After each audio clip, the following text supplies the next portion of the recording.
ගමේ තෙල්ලාලහනේ ගමේ ආරක්ෂක සත්‍යය දෙන්න විතරක්. මෙතන විතරයි ඒ කාලේදී රජයේ සේවකයෝනේ. අපේ රටේ තපල් සේවය ආරම්භ වෙන්නේ 1802 දී මුල්ම තපල් පැටි එන්ජිනින් ගොඩනගා. ලන්දේසි පාලන කාලේ තමයි තපල් සේවය ආරම්භ වෙන්නේ. මේ ඔතනම තමයි තියෙන්නේ.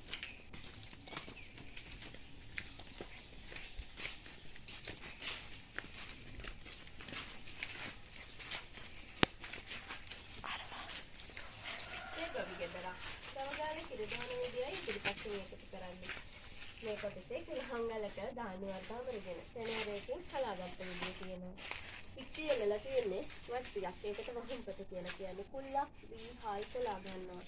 කමත් භාෂාවේදී අතුරු කියලා කියනවා. මේ තමයි අතුරුපත කමතේදී කුමරේදී කැම කන්න එකතු වෙන්නේ. කෙසල් පළයක් එහෙම නැත්නම් නෙළුම් පළයක් කියනවා. ඇත්තට සිදුරු තියෙන එක. එළවලු කඩන්න, පළක් කඩන්න, තෝරන්න ප්‍රයෝජනෙට ගන්නවා. ලැබු කැටේ හදාගත්තා වතුර ගෙනියන්න. ලැබු ගෙඩියක් වේලලා ඒක මැද ඉවත් කරලා අල්ල ගන්න කොටසකුත් එකතු කරලා හදන්නේ. අල්ල ගන්න කොටසටයි උගය කියලා කියන්නේ. ධාන්‍ය වර්ග මැනගන්න නැලිය සේරුව භාවිතා කරා. ඒකේ කුඩාම ඒකකය පත දෙකක් එකතු වුණාම හුඬුවයි. හුඬු දෙක නැලියයි, නැලි දෙකක් සේරුවයි. මේ තමයි කරඬිය. දියර මැනගන්න භාවිතා කරනවා. කරඬිය කියන වචනේ අපේ භාෂාවට එකතු වෙන්නේ දෙමළ භාෂාවෙන් සිංහල වචනේ තමයි කෙනිස.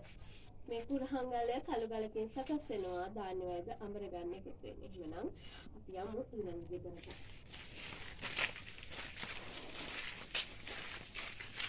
මේ තමයි කවත් ගොවි ගෙදරක්. ඒ ගෙදර ලණුවැඳක් තියෙනවා. ඒකට කැදුරක් කියලා තමයි නිදාගත්තේ. ලබු කැටයකුත් තියෙන වතුර ගෙනියන්න. අපි මේ කොටසෙන් කතා කරනවා විවාහ ක්‍රමයක් ගැන. අපේ රටේ පවතින විවාහ ක්‍රම වලින් එකක් තමයි සහපුරුෂ විවාහය කියන්නේ. සහෝදරයෝ දෙන්නෙකුට එක කාන්තාවක් විවාහ කරගන්න එක. ඉතින් ඒ විවාහ ක්‍රමයේදී කුල්ලක් තොර ළඟ තිබුණොත් ඇතුළේ කෙනෙක් ඉන්නවා කියලයි මේ එළිය කෙනාට පණිවිඩයක් දුන්නේ. කියන්නේ කුළුපේ කිරීම එහෙම නැත්නම් අඹුද ලේසියක් තොරෝදින්න යනවා. ඒ ක්‍රම දෙකම භාවිතා කරා. එහෙනම් හැරෙමු සරදින්න බලන්න. මේ ඉන්නේ සරදිය. අම්මත් එක්ක දානි පිළිගන්නන්නේ ගමට එන ස්වාමීන් වහන්සේ කෙනෙකුට. මේ වගේ හොඳ දරුවෙක් පස්සේ කාලෙක වෙනස් වෙනවා. හොරෙක් මංකොල්ලකාරයෙක් විදිහට අපි බලමු කොහොමද වෙනස් වෙන්නේ කියලා. හැරෙමු කුමල් ගෙදරටත් ගලන් හදනවා බලන්න. මේ ඉදිරිපස්සෙන් තියෙන්නේ කුමල් ගෙදර. ගලන් හදන කෙනා විදිහට. සතපෝරුව කරකවල ගලන් හැදුවා.